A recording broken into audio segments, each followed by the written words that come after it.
Hey friends, I hope the morning's treating you well. Hope you got your coffee. I do not have any coffee with me. I'm out here in the woods taking a nice little hike and figured I'd talk to you guys. I want to talk about Dolly Parton. Did you guys hear the news that Dolly said no thank you to the Rock and Roll Hall of Fame when they wanted to put her on the ballot towards inducting her? Said she was never made a rock and roll album, so she was not worthy, was very polite about it and just said no thank you. And I have to say, man, Dolly, it seems like her first instincts, her natural instincts are just so damn right.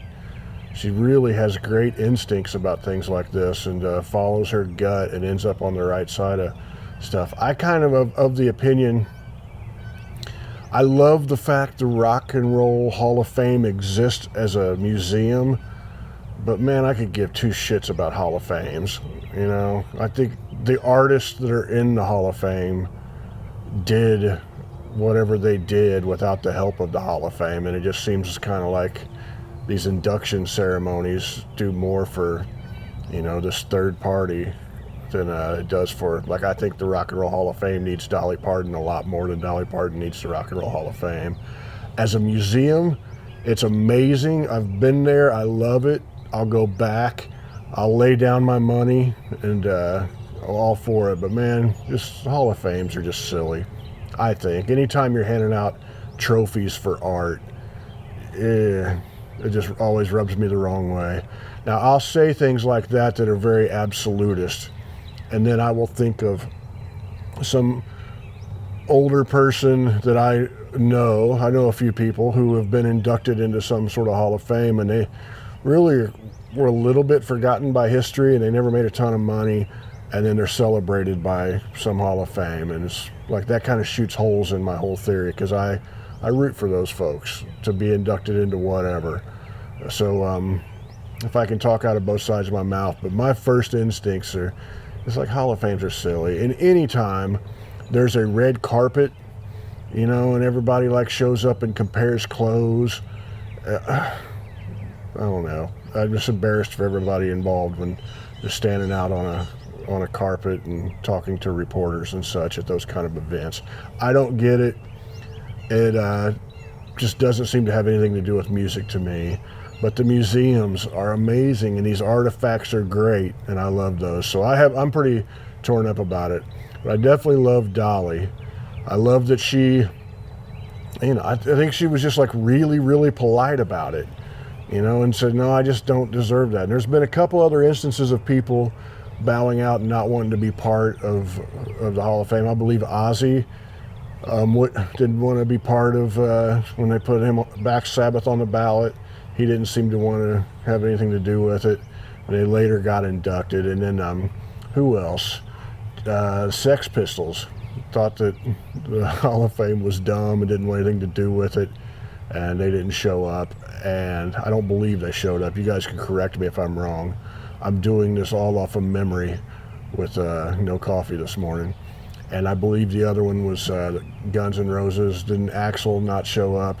Now, I am troubled that the people that I agree with are, you know, John Lydon and Axl Rose. That's troubling. Ozzy I don't mind as much, but that's a strange thing.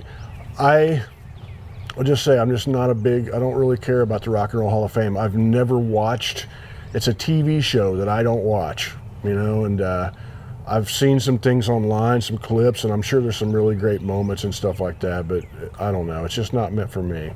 And if you enjoy it, tell me down below. If you think I'm crazy, it's all right. We can disagree on this stuff and be friends. It's just music. But I'm all about Dolly, and I like the fact that that she is taking the right road on this.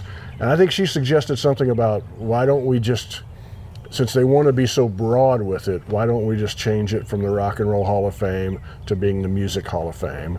And which is, you know, that seems to be where they're going without changing the name, but who knows if they would do such a thing. Either way, I don't know, it's something good to stand out in a field in Indiana and talk about.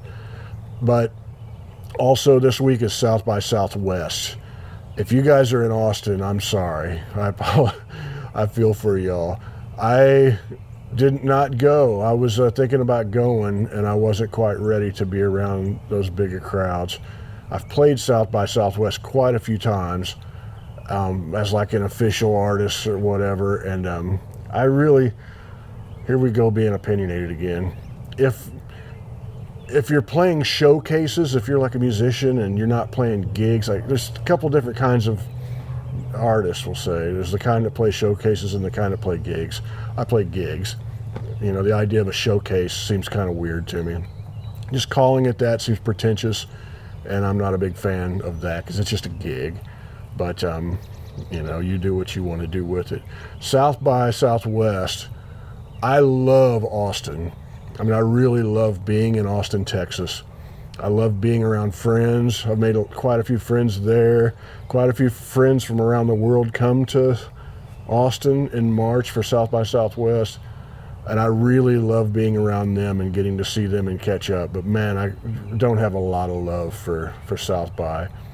There's some of those gigs that I've played that were the official ones were pretty good. But I just, for years now, I've just avoided the official stuff. And there's just a ton of day parties that take place. And they've been really, really fun for a long time. You could see some great artists, you know, really great artists playing during the daytime. And it's free. You know, usually it's not incredibly crowded, but there'd be good crowds, well-attended shows. I dig that kind of thing. And I miss my friends at Lucy's who are playing this week. And would like to be there and would like to eat some deep fried deviled eggs and what is it, cornbread with vodka butter or something like that. It's really good, really good. I missed that. But as far as, I've always said that if you would like your kids to not go into music, you should take them to the trade show at South by Southwest and let them stand around and just see what that side of the, you know, what the music business really looks like. It's walking through the trade show is as soul crushing as anything. If you could survive that and still love music, you might be ready for it. I've joked for years that I would rather wade through 100 yards of sewage up to my waist than walk through that trade show one more time. And it's just not, it has nothing to do with anything I ever got into music for. Have you guys been to that? Have you had like a soul-crushing South by Southwest experience?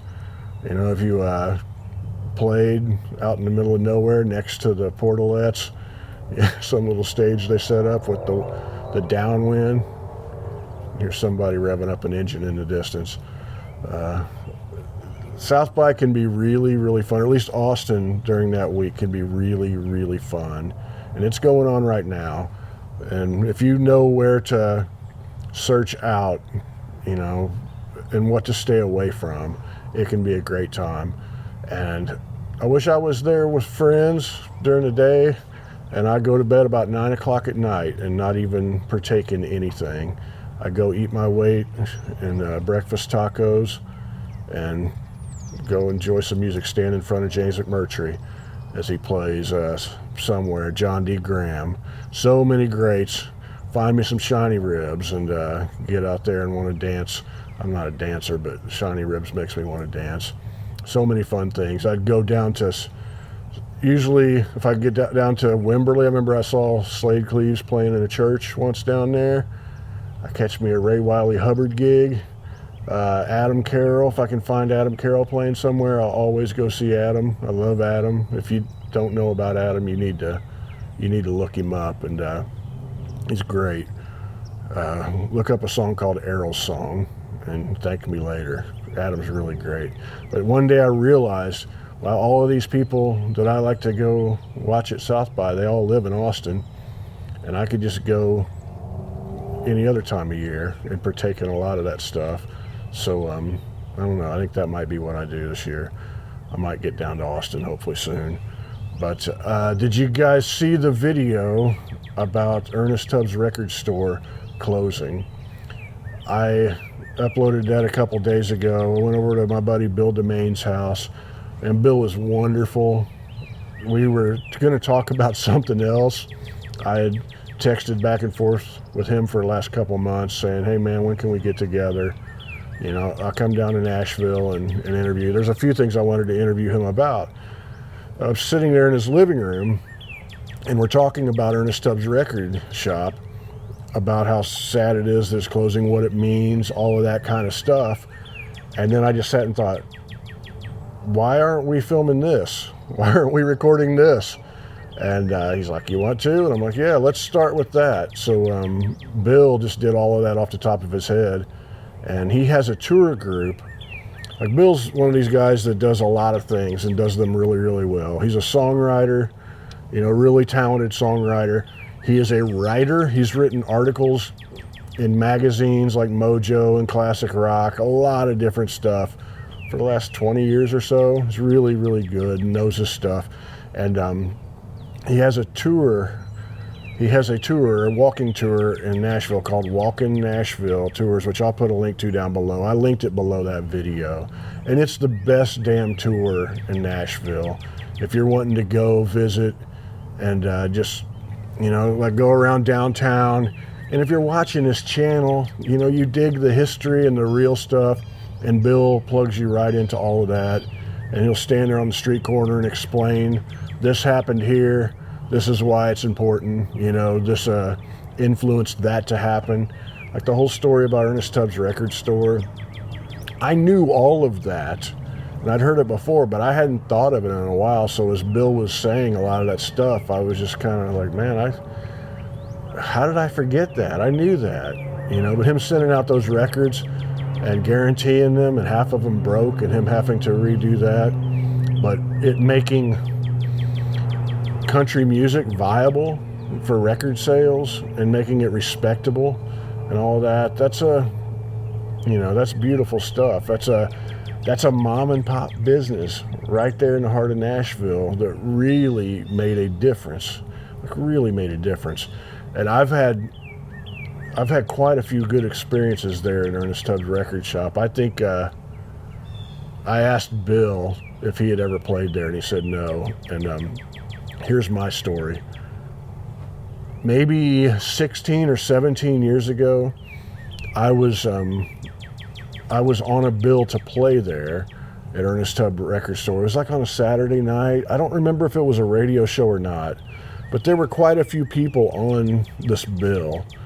And I was slotted to go on later in the evening than I thought I was going to. I showed up, it was about midnight, everything was running really far behind, and then it got to 1 o'clock, things were running really far behind, and they were looking for artists to drop off the bill because everything was so far behind schedule.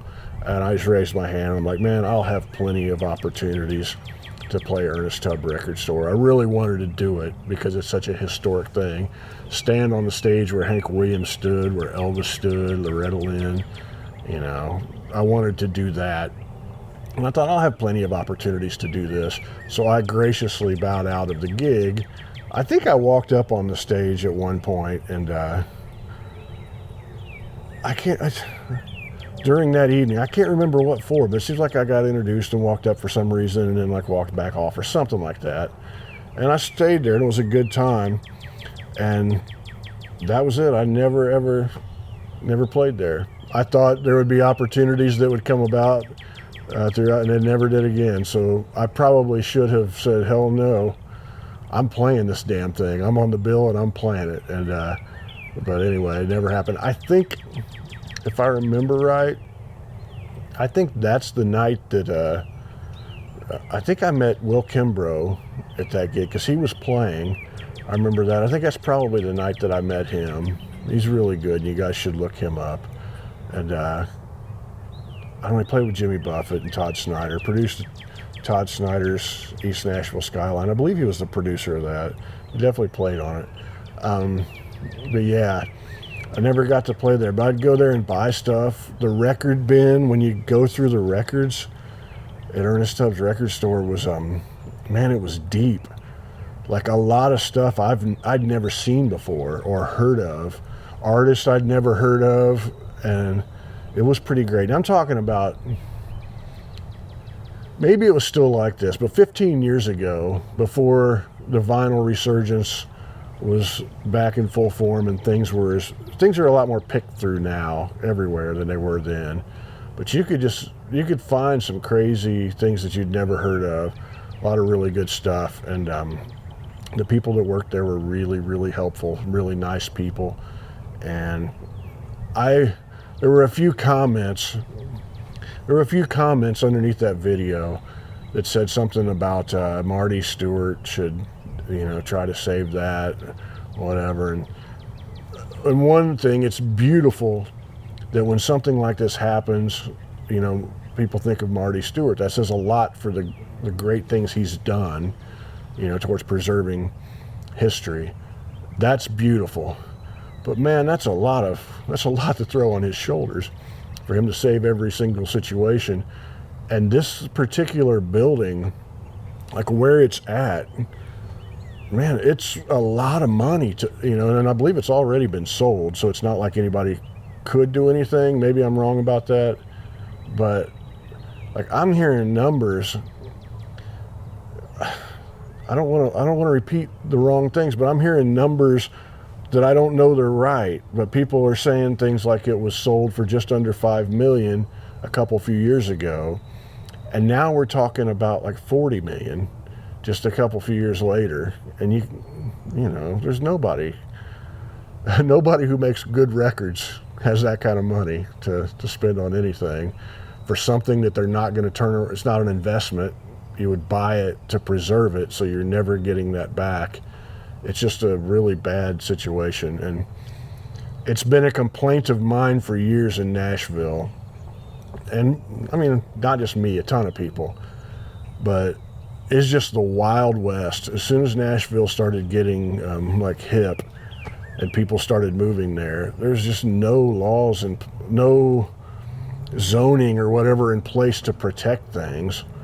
And there was an overlay on Gallatin Road in East Nashville to protect how things grew there, but back in the neighborhoods where these beautiful old houses were, like beautiful old houses, there's nothing to protect them. So people just knock those down and build 4 tall, skinny, flimsy things on the same property. And there's a lot of money to be made. And the people who could pass those laws are making a hell of a lot of money off of that themselves. So there's really no protections. And the idea that a lot of downtown, didn't have some kind of a protective historical designation or whatever is, I don't know, it's a little weird. I don't know that would have saved it though, because it's not like I don't think they're going to tear the building down. They're just going to, put something else in there. They're going to put another Kid Rock type bar or something. And what's more country music in Nashville than a Kid Rock bar, And then when living there, this is bringing back a lot of memories. Living there, when we first moved there, we could go, actually like before I moved there, we could go downtown and park on Broadway, like sometimes right in front of Robert's Western World on a Sunday, and go in and listen to music, and it would be, the audience would be filled with locals mostly. It'd be a few tourists, but mostly locals. Sunday night was a great hang that lasted for a while, even like after I lived there, and then got rid of all the parking where you couldn't park anywhere down there. And it's like, that's fine or whatever. But the tourists just kept coming and kept coming. And after a while, I just didn't go downtown because it wasn't anything fun at all. And it didn't feel local. But it was, since I'm on the other side of the river in East Nashville, it felt separated from it. So it wasn't that annoying as long as you just didn't go down there. But imagine where you live now. It brings in a lot of money, all these tourists, but it's a certain kind of tourist. Imagine, it's one thing if you bought a house on Bourbon Street, or like in the French Quarter in New Orleans, and you lived there, you moved in knowing that's what it is. It's this place where people get drunk and fight and vomit. And, that's one thing. We're on Beale Street in Memphis if you buy a house right there. But imagine if your neighborhood where you're at right now that is a neighborhood. Imagine if that became Beale Street, and it kind of changed after you've been there for a while and you loved what it was. It's hard to, it doesn't seem like a positive thing. And there's a certain kind of tourist that, I don't know, man. I think tourism's great, and it fuels economy and helps people pay their bills and all that.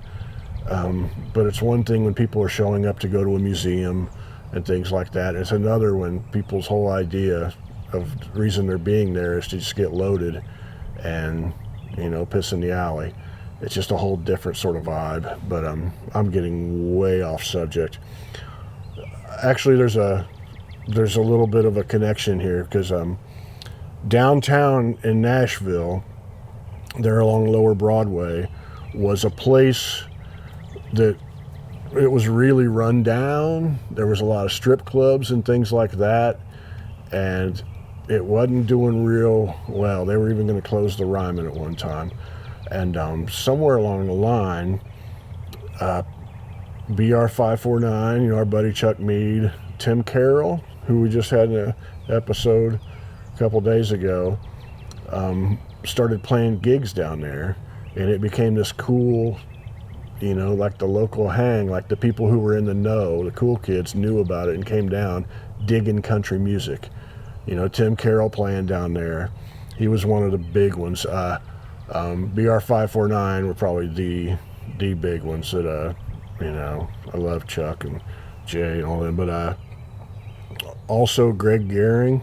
I think Paul Birch was one of the people that were playing down there, and they were responsible for making people care about that area. These bands playing there and drawing people down, and it became like a hip, cool place to go. And whenever something's a hip, cool place to go, there's a wonderful window. This lasted quite a while as it slowly changed, but then when Nashville years later became the it city, the developers just all moved in, and this whole different kind of tourism took over, and people made a ridiculous amount of money off of that, and they still are. And the people who didn't make a ridiculous amount of money were the musicians that made it cool to begin with.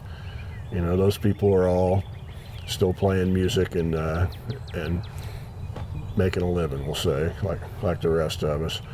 But I don't know. I really love the Nashville history, and I have a lot of respect for people who did cool things that people knew about around the world and changed a lot of things. It's a little bit depressing when I go down there these days. Right before, I remember my buddy Julie Sola had an art exhibition in downtown Nashville, and Amy and I just really hadn't gone down there for a while.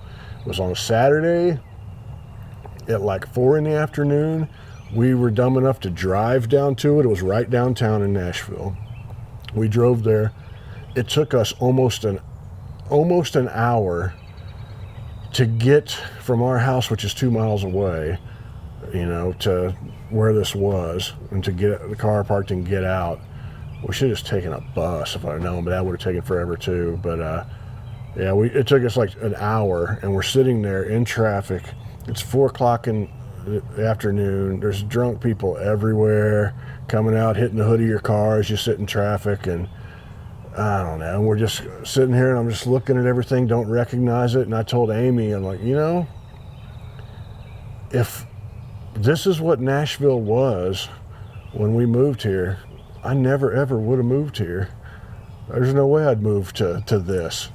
And and she's like, yeah, you're right. And we ended up moving away probably a year or so later, and I love Nashville and miss it.